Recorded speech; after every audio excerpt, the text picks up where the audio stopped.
Und bei uns geht es nahtlos weiter. Wir haben die Sandra. Wolfgang, wir brauchen dich noch. Genau. Okay. Liebe Sandra, kannst du uns hören? Ich kann euch hören. Könnt ihr mich hören? Sehr schön. Und du hast beherzigt, unseren Screen als Hintergrund zu benutzen. Wie schön. Es wurde mir so angeraten. Ich habe mir auch extra weiß angezogen. Ich hatte erst was Grünes an, dann dachte ich, das kommt in Kombination vielleicht nicht so gut. Sehr gut. Und du hast tatsächlich mein also wir haben wir verschicken ja an die Speaker 4 so Screens. Wenn ihr das mitmachen wollt, auch wenn andere Speaker zugucken, gerne. Es sieht halt einfach ganz nett aus, wenn man hat so eine eigene oder gemeinsame Bühne, die man teilt. Und du hast mein Lieblingsmotiv ausgesucht, Sandra. Ja, hat mir auch am besten gefallen. Sehr gut. Sandra, ihr habt eine Firma mit wahrscheinlich dem coolsten Namen, den man in dem Business im Moment haben kann. Ihr nennt euch Zero Bullshit Company, ja? Also wir sind seit vielen Jahren im Journalismus, da ist oftmals auch viel Bullshit-Bingo, ja? Tagtäglich, sage ich mal. So sieht's Gruß aus, an genau. viele oder verschiedene PR-Agenten, die einen jeden Tag mit irgendwas voll labern und beballern, sage ich mal. Ihr wollt dem Bullshit den Kampf ansagen und habt da ein ganz ausgeklügeltes Konzept. Und wir freuen uns auf eine Präsi. Hast du was vorbereitet? Habe ich. Sehr schön. Deswegen stelle ich jetzt gleich, nachdem ich hier freigebe, erstmal die Standardfrage. Könnt ihr mich nochmal sehen in der Mitte von dem Bildschirm? Ja. Das kann ich nicht. Eine Sekunde, muss ich mal kurz checken hier. Ja. Hast du die Konferenz? Ja. Ups, jetzt ist irgendwie... Niemand sieht dich im ist es Screen. gerade weg. Ja, aber das ist das Screen Sharing. Doch, ja. Okay. Funktioniert also. Okay. Also, Funktioniert. wann immer du bereit bist, wir können dich hören. Deine Bühne, liebe Sandra. Herzlichen Dank. Ja, dann auch guten Tag und herzlich willkommen an alle da draußen. Wir sind ZBS Food mit der Zero Bullshit Company, wie ihr gerade schon gehört habt. Wer ist wir? Wir sind Lisa, Sandra und Pascal. Mich seht ihr jetzt in der Mitte, sprich ich bin Sandra und wir drei sind die Gründer von dieser Firma. Wir sitzen in Stuttgart, genauer an der Universität Hohenheim. Und ich möchte euch heute gerne mal so ein bisschen davon erzählen, wie wir zu dem Konstrukt Zero Bullshit gekommen sind und was uns jetzt noch so in der Zukunft erwartet. Erstmal was wir eigentlich alle wissen, wurde wahrscheinlich heute auch schon oft genannt. Wir verschwenden unglaublich viel Lebensmittel. 1/3 aller Lebensmittel auf der Welt wird weggeworfen. Und tatsächlich sind wir Verbraucher immer so ein bisschen hier in der Schuld, weil wir ungefähr 50% davon selbst in unseren Haushalten wegwerfen, weil wir vielleicht nicht richtig unsere Einkäufe planen oder irgendwie dann doch mal was schneller schimmelt, als wir es gedacht haben. Aber das ist eben nicht alles. Denn auch in der Landwirtschaft, wenn jetzt irgendwie mal eine krumme Rübe oder irgendwas für den Handel nicht geeignet wird, wird viel weggeworfen. Beim Handel selber wird unglaublich viel weggeworfen und eben auch 18% in der Lebensmittelindustrie. Das heißt, bei der Produktion, Herstellung, Verarbeitung von Ressourcen werden auch unglaublich viele Lebensmittel weggeworfen. Wir haben hier mal so ein patentes Beispiel, um das ein bisschen zu veranschaulichen. Man nimmt zum Beispiel Sonnenblumenkerne, man vermahlt die und dann erhält man ungefähr 1/3 Öl. Aber man erhält auch 2/3 sogenannten Trester. Das ist hier angemerkt. Und wie man an dem Pfeil auch sieht, geht dieser Trester vorrangig in die Tierfutter- oder Biogasanlage. Hier haben wir jetzt gesagt, hey, das ist doch eigentlich ein absoluter Bullshit, weil wir alle wissen, Sonnenblumenkerne, Nüsse per se, eigentlich super gesundes Lebensmittel. Hier wird jetzt nur das Öl entfernt. Das heißt, man hat noch Proteine, man hat noch Mineralien und man hat noch alles, was eigentlich der Mensch braucht. Warum also wegwerfen? Und deswegen haben wir gesagt, Schluss mit dem Bullshit. Wir machen daraus einfach ein Lebensmittel. Das heißt, wir denken diese Ressource Trester neu. Und auf der rechten Seite sieht man auch so ein bisschen, wie wir das neu gedacht haben, nämlich in einem Snackprodukt. Auf der nächsten Seite seht ihr so ein bisschen zusammengefasst, wie das Produkt aussieht. Ich habe sie auch einmal für die Kamera. Ich hoffe, das geht mit dem virtuellen Hintergrund. Und zwar nennt sich unser Produkt Better Cracker. Das hat zweierlei Gründe. Einmal, weil es gut für dich und gut für die Umwelt ist. Zweimal gut ist natürlich einfach besser. Und weil es besser als alle anderen Snack-Alternativen im Regal sind. Warum ist es so? Es ist gut für dich, denn wir haben gerade schon gehört, diese Dresdner sind unglaublich gesund, Proteine sind da drin, Ballaststoffe sind drin. Es ist außerdem glutenfrei, das heißt auch für Leute mit Weizenunverträglichkeit geeignet. Es ist ein rein pflanzlicher Snack, also auch vegan. Und wir haben gesagt, hey, wenn wir uns schon Zero Bullshit auf die Fahne schreiben, dann auch richtig. Und haben gesagt, bei uns gibt es keinerlei künstliche Zusätze, keinerlei Bullshit in der Rezeptur. Und das wird eben alles auch so ein bisschen angezeigt durch diesen Nutri-Score hier oben. Viele von euch da draußen haben den vielleicht schon gesehen, der kommt immer mehr. Der wurde ursprünglich in Frankreich entwickelt, um dem Konsumenten so ein bisschen auf einen Blick zu zeigen, ist das Lebensmittel von der Nährwertqualität gut oder schlecht für mich. Und hier haben wir den bestmöglichen Score, also A, sprich gut für dich oder gut für uns. Und auf der rechten Seite, das ist natürlich klar, wenn man irgendwas vor der Biogasanlage oder dem Tierfutter rettet, ist es gut für die Umwelt. Denn wir nutzen eine Ressource, die wir eigentlich gar nicht für uns als Menschen erschlossen haben, für Lebensmittel und die sind gleichzeitig auch noch bio. Auf den Sonnenblumenträster sind wir schon eingegangen, der ist hier auch drin.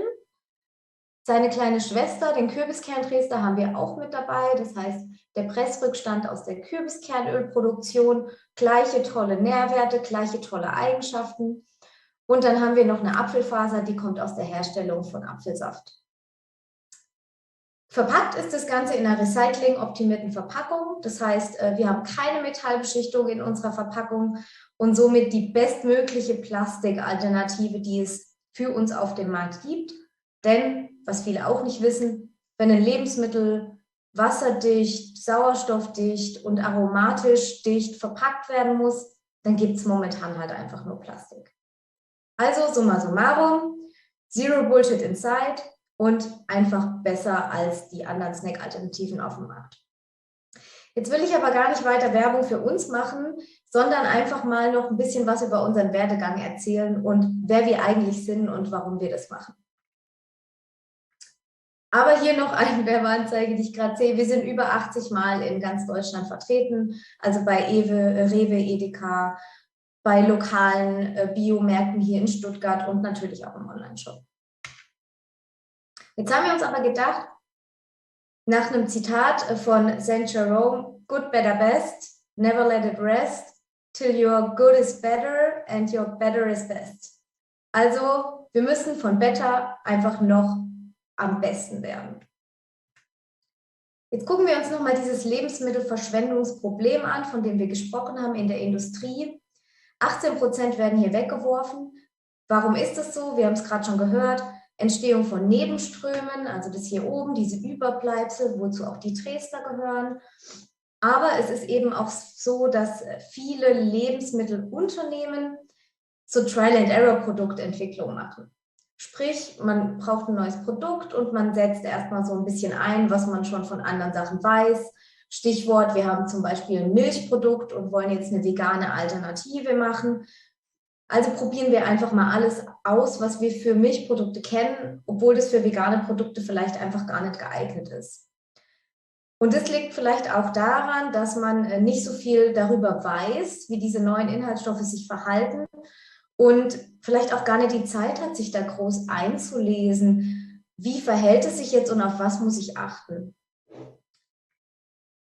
Und hier wollen wir jetzt einen Schritt weitergehen, denn ich habe uns vorhin kurz vorgestellt, Lisa Sandra Pascal ist unser Name und unser Fachgebiet sind die Lebensmittel.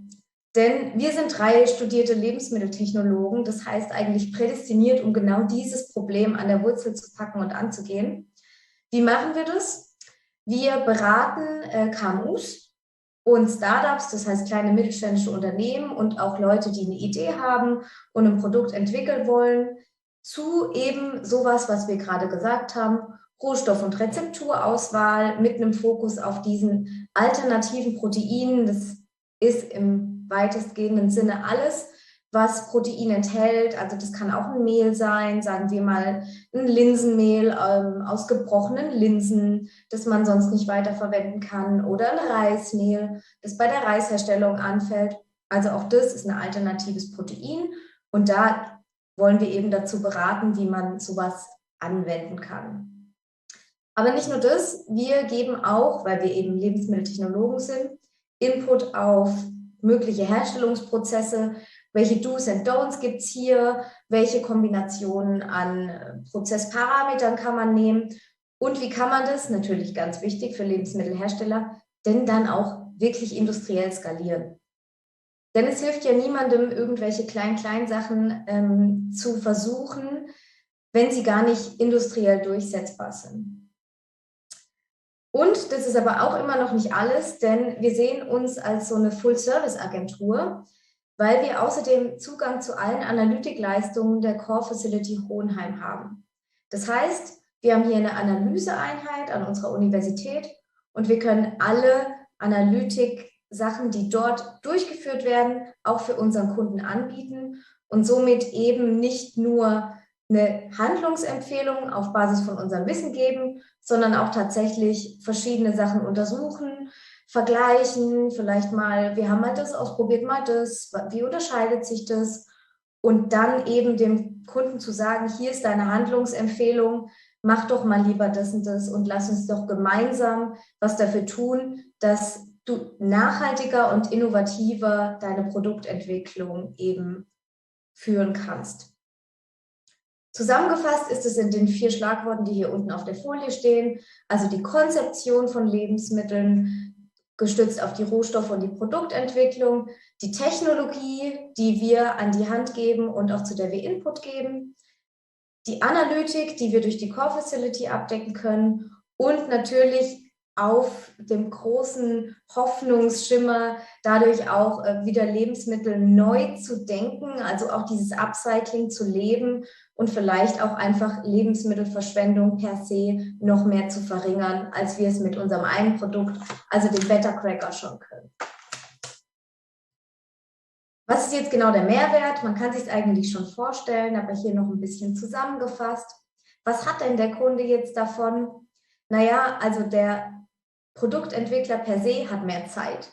Er hat mehr Zeit, sich damit zu beschäftigen, vielleicht auch andere Produkte voranzubringen oder die Produkte, die schon bestehend sind, sich um die zu kümmern, während wir uns eben so ein bisschen um die Hintergrundwissenssachen und den Input kümmern. Aber der Kunde hat auch mehr Geld und mehr Kapazitäten, denn er braucht auch einfach weniger Ressourcen, wenn er dieses Trial and Error eben nicht mehr machen muss. Ja, er muss jetzt nicht die ganze Linie für einen Tag sperren und irgendwelche Versuche machen, die vielleicht gar nicht so sinnvoll sind, sondern er hat eben hier einfach einen Mehrwert. Er hat außerdem auch mehr Wissen, denn man muss es sich so vorstellen, wenn wir mit dem Kunden zusammenarbeiten, dann machen wir mit dem Workshops. Wir sagen dem, okay, du kannst auf das achten, das ist wichtig, mach das lieber nicht. Und somit hat er ja nicht nur jetzt für die momentane Problematik, die vor ihm steht oder Herausforderungen, Input, sondern auch für die Zukunft. Und das macht ihn auch innovativer und wettbewerbsfähiger. Da er halt diese ganzen Zusammenhänge von Prozess und Rohstoffen mehr verstehen kann. Und wie gesagt, ganz großes Plus, und das ist ja auch einer der Gründe, warum wir alle heute hier sind, mehr Nachhaltigkeit. Weniger Side- und Waste-Streams und dann mit einem großen Schritt nach vorne den Aufbau von einer Kreislaufwirtschaft, das heißt einer Wirtschaft, wo man eigentlich eine Ressource ganzheitlich nutzt und eben nichts mehr wegwirft. Warum denken wir, dass wir das können? Das ist eigentlich so eine der Fragen. Warum denken 3 Lebensmitteltechnologen aus Stuttgart, sie können jetzt hier den Lebensmittelmarkt revolutionieren? Wie ich schon gesagt habe, wir sind Lebensmitteltechnologen. Das heißt, wir haben an der Uni Hohenheim zuerst Lebensmittelwissenschaften studiert und dann Lebensmitteltechnologie. Aber das ist nicht nur alles. Wir alle befinden uns teilweise noch, teilweise nicht mehr in der Doktorarbeit, um uns genau mit sowas zu beschäftigen, also alternativen Proteinquellen, alternativen Inhaltsstoffen. Wir beschäftigen uns auch mit Fleischanalogen, mit Fleischprodukten per se. Das heißt, wir sind eigentlich genau in dem Zahn der Zeit angekommen, um Lebensmittelhersteller dazu zu beraten. Wir haben das Technologielabor in Hohenheim dazu zur Verfügung, unser Wissen zu untermauern oder auch um Sachen zu validieren, die wir mit unserem Wissen eben ja dem Kunden an die Hand geben. Wir haben durch unsere Start-up-Tätigkeit, also durch den Better Cracker, den man hier wieder an der rechten Seite sieht, der übrigens 2018 so ein bisschen seinen Lauf genommen hat, also jetzt auch schon sein 4-jähriges Jubiläum bald feiert, haben wir ein breites Netzwerk, wo wir einfach auf viele Kontakte zugreifen können. Das heißt, auch wenn ein Startup mal sagt, hey, wir suchen nach einem Pilot Plant, wir wollen gerne mal was ausprobieren, oder kennt ihr einen Hersteller, der genau den Prozess eben hat, den wir brauchen, weil wir haben selber keine Produktion, dann können wir darauf zurückgreifen und vielleicht am Deutschen Institut für Lebensmitteltechnik oder hier an der Universität Hohenheim und so weiter nach einem Sparring-Partner suchen. Die Startup-Erfahrung ist natürlich was wir auch unbedingt teilen wollen, denn in den letzten Jahren haben wir gemerkt, man macht nicht wirklich Fehler, aber sehr viele Learnings als Startup. Und wir wollen eben, dass andere Startups diese Learnings nicht auch nochmal machen müssen, sondern wollen die denen auch in Workshops mit Checklisten, mit Input einfach an die Hand geben. Stichwort, was muss man beachten, wenn man einen Lohnhersteller hat, oder was brauche ich eigentlich, wenn ich in den Handel will? Wie geht eine Biozertifizierung? Welche Deklarationen kann ich auf meine Verpackung machen? Also all das wollen wir eigentlich den Leuten mitgeben. Und dann sagen wir halt, unterm Strich sind dann einfach alle Better beraten und somit einen Schritt weiter, damit wir von Better zu Best kommen in unserer Laufbahn und unserer Vision. Wir haben hier nochmal 2 Testimonials von 2 Kunden von uns reinkopiert. Also einmal haben wir Workshops zu pflanzlichen Proteinen gemacht und einmal haben wir sogar für einen anderen Hersteller einen Nebenproduktstrom genommen und haben einfach mal 3 Produkte für den entwickelt und die dem präsentiert, sodass der dann vielleicht was daraus machen kann und somit noch mehr Lebensmittel gerettet werden können. Und damit bin ich eigentlich schon am Ende von meiner Präsentation. Wie gesagt, ZBS Food mit der Zero Bullshit Company, so fing alles an. So ist unser Better Cracker entstanden. Und jetzt gehen wir eben den Schritt weiter, denn wir haben jetzt diese Kooperation mit der Universität Hohenheim, freuen uns auf alles das, was kommt, freuen uns auf mehr Nachhaltigkeit, auf ganz viele interessante Projekte. Unten seht ihr nochmal unsere ganzen Namen und unsere Kontaktdaten. Wir freuen uns, wenn ihr auf uns zukommt und gerne auch über LinkedIn oder über E-Mail uns kontaktiert, auch wenn ihr einfach nur mal wissen wollt, was wir denn so machen. Und zu guter Letzt habe ich hier noch einen kleinen QR-Code eingeblendet, der führt direkt zu unserer Website. Und hier kriegt ihr zurzeit mit dem Code BETTER20 auch noch 20% auf alles. Das heißt, wenn ihr den Better Cracker mal probieren wollt, wenn ihr Blut geleckt habt, was ist denn jetzt so ein nachhaltiges Snackprodukt und ist es wirklich better als alles andere, dann würden wir uns freuen, wenn ihr auch uns und unsere Mission unterstützt mit eurer Bestellung.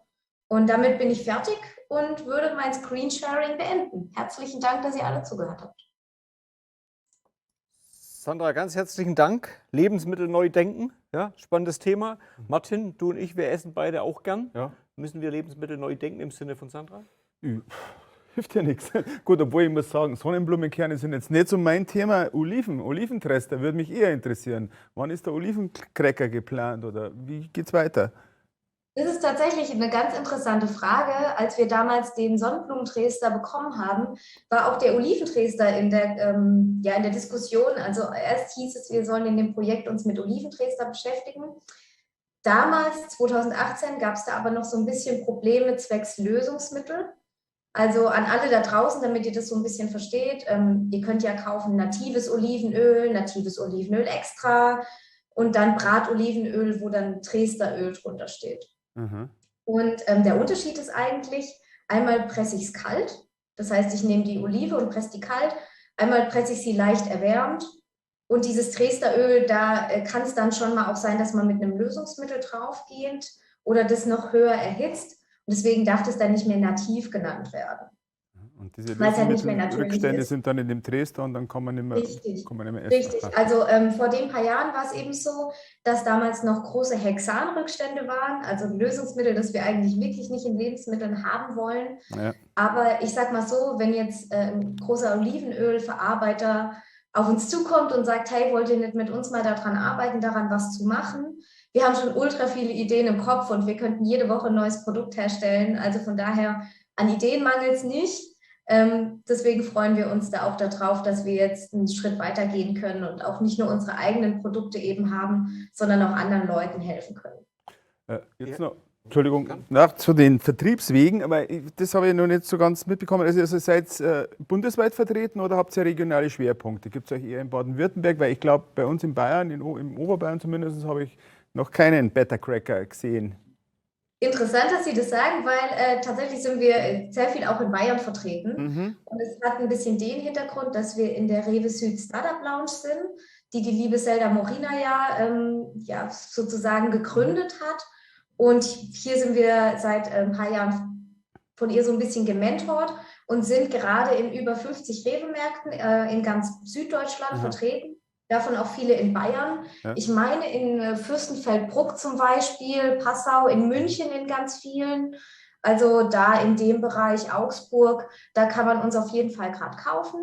Ansonsten sind wir natürlich hier im Kreis Stuttgart auch in so regionalen Märkten ein bisschen vertreten, also Stadtmühlen oder im Kaufhaus Mitte in Stuttgart. Und natürlich eigener Online-Shop, das ist auch ein Vertriebsweg, den wir natürlich haben. Euch gibt es seit 2018, wenn ich es richtig verstanden habe, Sandra.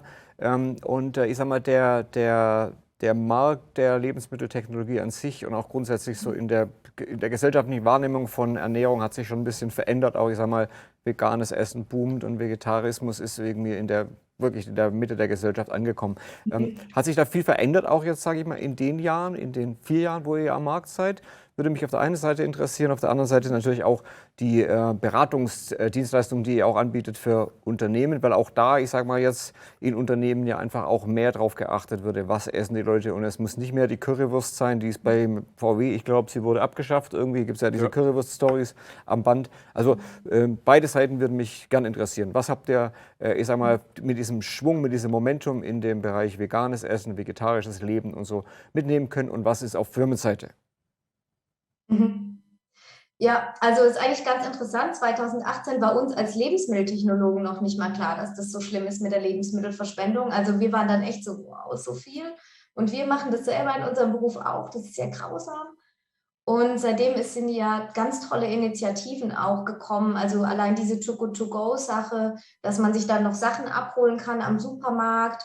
Oder eben bei der Gastro, diese Rübenretterkisten, bei denen man sich krummes Gemüse, das ja eigentlich manchmal wirklich wunderschön aussieht, sieht man ja diese Karotten in Herzform oder so, abholen kann beim Bauer. Das ist ganz toll. Aber wir haben dann eben gemerkt, gerade in unserem Bereich gibt es eigentlich noch nichts, das sich dieser Lebensmittelindustrie-Sache annimmt.